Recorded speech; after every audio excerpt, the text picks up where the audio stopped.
कुछ नहीं बेटा, कुछ नहीं करता है, वो भागता है ऐसे बस। काटता नहीं है? नहीं काटता है, छोटा दांत ही नहीं है। वो तो छोटा बच्चा है ना, दांत तो आ गई। అందరికీ నమస్కారం, welcome back to my channel Bhagyalakshmi వ్యాసం. చింటూ వచ్చాడండి. చింటూ ఎగ్జామ్ ఉందని చెప్పాను కదా, క్యాట్ ఎగ్జామ్ రాయడానికి వచ్చాడనమాట. ఒక 3 days ముందు వచ్చాడు. ముందు ఎగ్జామ్కి ప్రిపేర్ అయ్యాడు అండ్ తర్వాత ఎగ్జామ్ రాయటానికి వెళ్ళాడు, తర్వాత వచ్చాడు. తర్వాత ఒక అప్డేట్ అనమాట ఏంటంటే మేము టాటూలు వేయించుకున్నాం అనమాట. సో ఈ వీడియో లాస్ట్ వరకు చూస్తే మేము వేయించుకున్న టాటూస్ అన్నీ చూద్దరు కానీ. అండ్ ఇంకోటి ఏంటంటే ఇంట్లో కొన్ని స్టాండ్స్ అవి పాతవి ఉండిపోయినాయి అన్నమాట. Washing machine and tumble dryer వచ్చిన తర్వాత రెండింటికి కలిపి ఒకే స్టాండ్ చేయించాను. సో ఆ స్టాండ్లు పాత స్టాండ్లు ఉన్నాయి కదా, అంటే వాషింగ్ మిషన్ వాల్ మౌంట్ చేయించాను అనమాట. వాల్ మౌంట్ స్టాండు అట్లా పాడు చేయడం ఎందుకని వాటికి కాళ్ళు అన్నీ మళ్ళీ ఫిక్స్ చేయించాను అనమాట వెల్డర్ దగ్గర తీసుకెళ్ళి. సో వెల్డింగ్ అది అయిపోయిన తర్వాత మళ్ళీ రెడ్ ఆక్సైడ్ పెయింట్ అవన్నీ ఇంట్లోనే ఉంటున్నాను కదా, ఖాళీగానే కదా, సరే పెద్దగా వీడియోలు ఏమీ తీయలేదు. సో ఇదైతే పెయింట్ వేస్తున్నాను కదా అనేసి సో క్లిప్పింగ్స్ అవి తీసాను అనమాట. పిల్లలు ఉన్నప్పుడు ఎందుకో కానీ నాకు కొంచెం ఎక్కువగా వేరే దాంట్లో ఏమీ ఉండాలనిపించదు. వాళ్ళకి ఇష్టమైనవి చేయటం, ఇంట్లో పనులు చూసుకోవటం అండ్ గార్డెనింగ్ చేసుకోవటం ఇట్లాంటివే. సో రెగ్యులర్గా చేసేవి అందరూ చూస్తూనే ఉంటారు రెగ్యులర్గా. సో ఏదైనా కొంచెం స్పెషల్గా ఉంటే కనుక రికార్డ్ చేద్దామని అనిపిస్తుంది. సో ఇదైతే పెయింట్ వేసేసాను, రెడ్ ఆక్సైడ్ వేసేసాడు అనమాట. మా ఇంటి పక్కనే ఒక ఖాళీ విల్లా ఉంది కదా, విల్లాకి గోడను ఆనుకుని బయట సైడ్ ఒక పెద్ద చెట్టు ఉంది, పసుపు పూల చెట్టు. మీకు లాస్ట్ టైం ఫ్లవరింగ్ అది వచ్చినప్పుడు కూడా దాన్ని వీడియో అది పెట్టాను. సో ఆ చెట్టుకి చాలా పెద్ద తేనెపట్టు పట్టేసింది అనమాట. ఆ తేనెపట్టు అసలు దీపావళి నుంచి కూడా కొంచెం కొంచెంగా పెరిగిపోతూ చాలా పెద్దదైపోయింది. సో అది ఒకవేళ బరువు ఎక్కువైపోయి పడిపోయినా చేసినా ఈగలవి ఎగిరిపోయి తేనెటీగలు కుట్టేసే ఛాన్స్ ఉంటుంది, చాలా డేంజరస్ కదా. సో ఇంట్లో కూడా వచ్చేస్తాయి. సో అందుకని అది తీయించడానికి పిలిపించాం అనమాట మనుషుల్ని. సో వాళ్ళు ఒక అంటే రెస్క్యూ చేస్తారనమాట, వాటిని చంపకుండా రెస్క్యూ చేసి ఒక సంథింగ్ ఏదో స్ప్రే చేస్తారు. ఆ స్ప్రే చేస్తే అవి కొంచెం డల్గా అయిపోతాయి. డల్గా అయిపోయిన వాటిని ఒక వాళ్ళ దగ్గర నెట్లా ఉందన్నమాట. ఆ నెట్ కూడా కొంచెం స్టీల్ నెట్ కైండ్లో ఉందన్నమాట. ఆ నెట్ అలా పెట్టేసి దాంట్లోకి వాటిని ఇలా చేతితో లాగేశారు. ముందు వాళ్ళిద్దరూ కూడా ఇద్దరు వచ్చారనమాట. వాళ్ళిద్దరూ కూడా సూట్ వేసుకున్నారు, పైనుంచి కింద దాకా ఫుల్గా సూట్ వేసుకున్నారు. సో దానివల్ల వాళ్ళకి హామ్ అవ్వకుండా.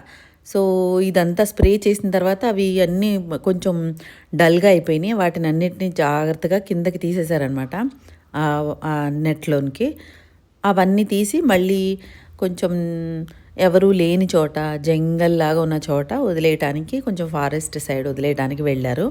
వెళ్ళి వచ్చిన తర్వాత మిగతా ఉన్న కొన్ని ఈగలు ఉండిపోతాయి, అవి వెళ్ళవు అనమాట. కొన్ని ఈగలు ఉండిపోతే వాటిని కూడా కొంచెం స్ప్రే చేశారు కాబట్టి అవి డల్గానే ఉంటాయి. ఒక 40 minutes వరకు అలాగే ఉంటాయట.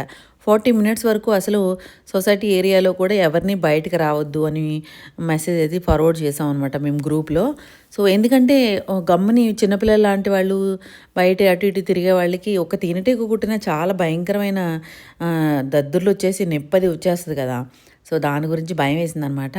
సో అందుకే నేను కూడా లోపలుండి తలుపు దగ్గర విండో దగ్గర నుంచుని గ్లాస్లోంచి తీసాను అనమాట. వీడియో కొంచెం కష్టంగానే కనబడుతుంది, తక్కువగా కనబడుతుంది, బట్ కొంచెం రికార్డ్ చేయడానికి ట్రై చేశాను అనమాట.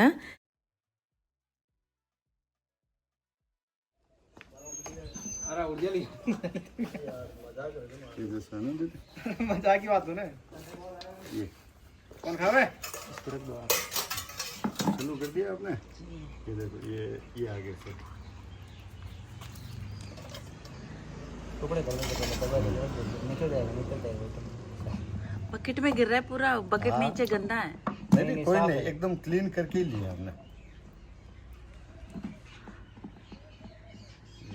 अब ये अपना आपको कुछ नहीं करना, ये अपना निकल जाएगा. थोड़े धूप में रखना पड़ेगा, निकल जाएगी. नहीं धूप में नमक आ जाएगी अभी सारी. अच्छा पूरा क्लीन कर दिया वहाँ पर, वो टहनी पर एकदम क्लीन. वहाँ पर. हाँ क्लीन कर दिया. फिर थोड़ा बहुत रह जाएगी तो वापस आ जाते हो. 3 महीने की गारंटी इस पेड़ पे नहीं लगेगी. अच्छा ऐसा क्या करता है? हाँ केमिकल कुछ डालते हो क्या?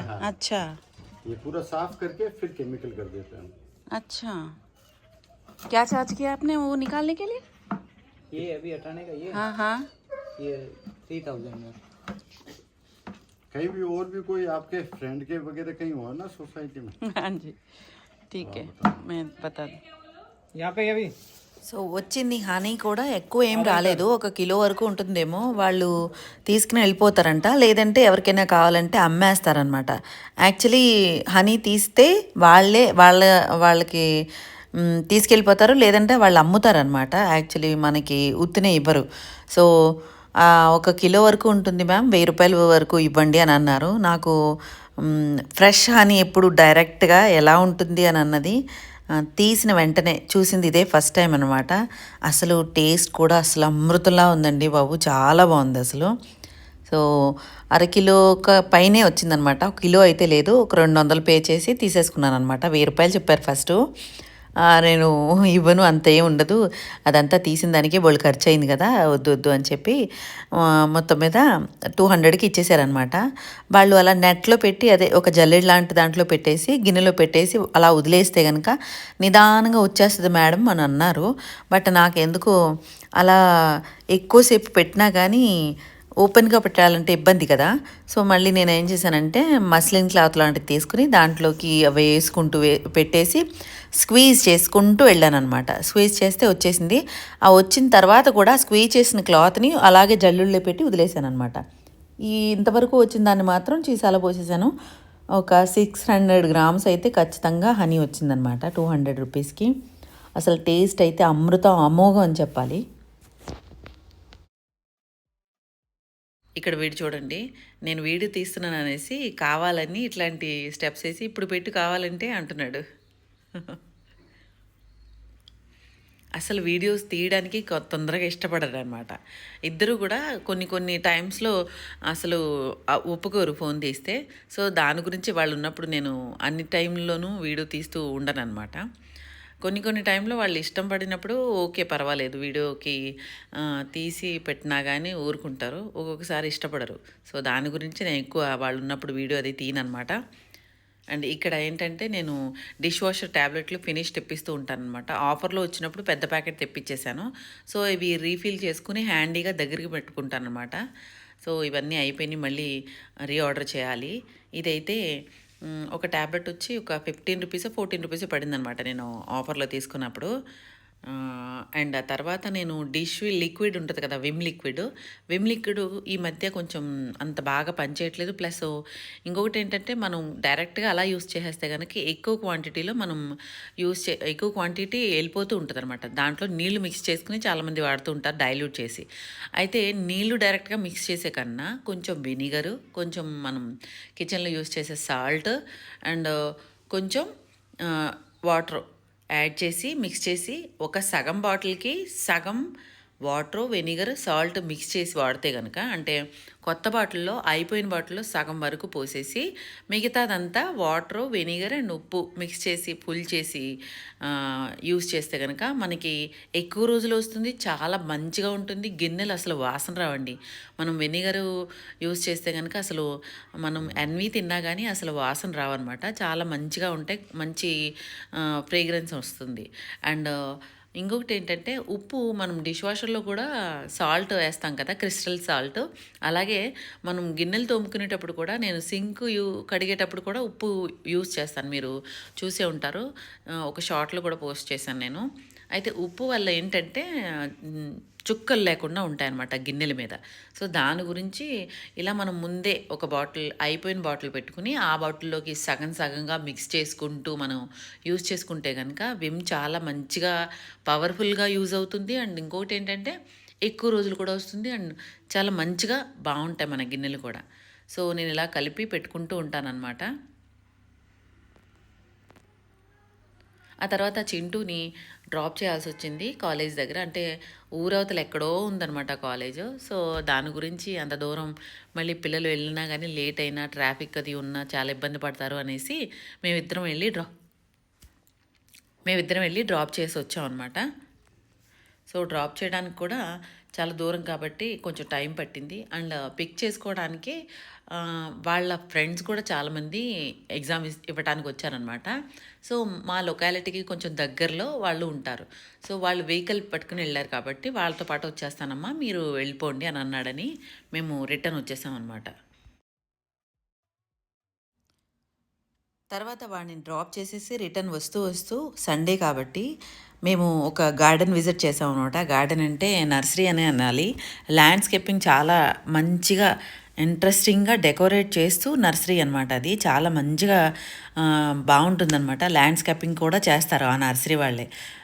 సో అది చూడటానికి వెళ్ళాం. అండ్ చిన్నగా ఏదైనా నా దగ్గర లేని వెరైటీ ఏదైనా ఉంటే తీసుకుందాం అనుకున్నాను. నేను రోజ్మెరీ తీసుకొచ్చాను అనమాట. రోజ్మెరీ అండ్ ఇంకా పచ్చిమిరపకాయ శాప్లింగ్ మొలక అంటే ఏంటంటారు, నారు తీసుకొచ్చాను అనమాట. సో ఇవన్నీ స్ట్రాబెరీ నారు కూడా తీసుకొచ్చాను. ఒక 4 అవి, ఒక 6 ఇవి తీసుకొచ్చాను అనమాట. ఇదంతా చాలా మంచిగా డెకరేట్ చేసి ల్యాండ్స్కేపింగ్లా మనం ఎలా బాగా వర్టికల్ స్పేస్ని యూస్ చేసుకోవచ్చు అన్నది. అండ్ బాన్సాయి మొక్కలు మధ్య మధ్యలో అక్కడక్కడ పెద్ద పెద్ద బాన్సాయి మొక్కలు పెట్టుకుంటే కనుక, అంటే హైట్ వేరియంట్ పెట్టుకుంటే కనుక చాలా అందంగా గార్డెన్ ఉంటుందన్నమాట. సో ఇలా గార్డెన్ని చాలా మంచిగా డెకరేట్ చేస్తూ నర్సరీ అంతా కూడా చాలా అందంగా ఉందన్నమాట. మొక్కలు మాత్రం చాలా ఎక్కువ కాస్ట్లీగా ఉన్నాయని చెప్పాలి. అసలు ఒక 2 మొక్కలు తీసుకుంటే 1500 ఉన్నాయన్నమాట. అంత కాస్ట్లీగా ఉన్నాయి. తక్కువగా ఉన్నాయి. బట్ ఏంటంటే ఆన్లైన్లో చూపించే మొక్కలు ఫిలోడెండ్రాను, మాన్స్టెరా అండ్ ఇంకా జీజీ, ఎగ్లోనిమా ఇట్లాంటివి మాత్రం చాలా ఎక్కువ కాస్ట్లీగా ఉన్నాయన్నమాట. సో తీసుకునేటట్టయితే కనుక ఏదైనా తీసుకునే ఉద్దేశం ఉంటే కనుక చిన్న చిన్న నర్సరీలో హెల్దీగా ఉన్న మొక్కలు తీసుకోవడం బెటర్ అనమాట. కొంచెం పెద్ద నర్సరీస్లో రేట్లు కూడా చాలా ఎక్కువగా ఉంటాయన్నమాట. అంటే ఏరియాని బట్టి మనం వెళ్ళేదాన్ని బట్టి వాటి హెల్త్ని బట్టి కూడా రేట్ ఉంటుంది కాబట్టి చూసి తీసుకుంటే బాగుంటుంది. సో నేను ఒక రోజ్మెరీ మొక్క తీసుకున్నాను, శాప్లింగ్స్ తీసుకున్నాను. అండ్ పోతోస్లో ఒక వెరైటీ పోతో దొరికిందనమాట. సో అది కూడా తీసుకొచ్చాను. తర్వాత వీటన్నిటిని ప్లాంట్ చేద్దామనేసి, అంటే ఇంట్లో ఒక టబ్ ఖాళీగా ఉంది కదా, సో అందులో పచ్చిమిరపకాయ మొక్కలు అండ్ ఒక బాస్కెట్లోనే మామూలుగా స్ట్రాబెరీ వేద్దామనేసి తీసుకున్నాను అనమాట. రోజ్మెరీ ఆయిల్ అది చేస్తున్నారు కదా ఈ మధ్య. సో రోజ్మెరీ ఆయిల్ చేస్తే కనుక హెయిర్కి మంచిది కాబట్టి సో చేద్దాం అన్నట్టుగా నేను కూడా కొంచెం గ్రోత్ ఉన్న మొక్కనే తీసుకొచ్చాను. రిటర్న్ వస్తూ సన్ చూడండి ఎంత బాగున్నాడు అసలు. మా జైపూరు మా ఇంటి సైడు చాలా బాగుంటాడనమాట. సూర్యుడు అస్తమయం అండ్ సూర్యోదయం కూడా చాలా అందంగా కనబడుతుంది.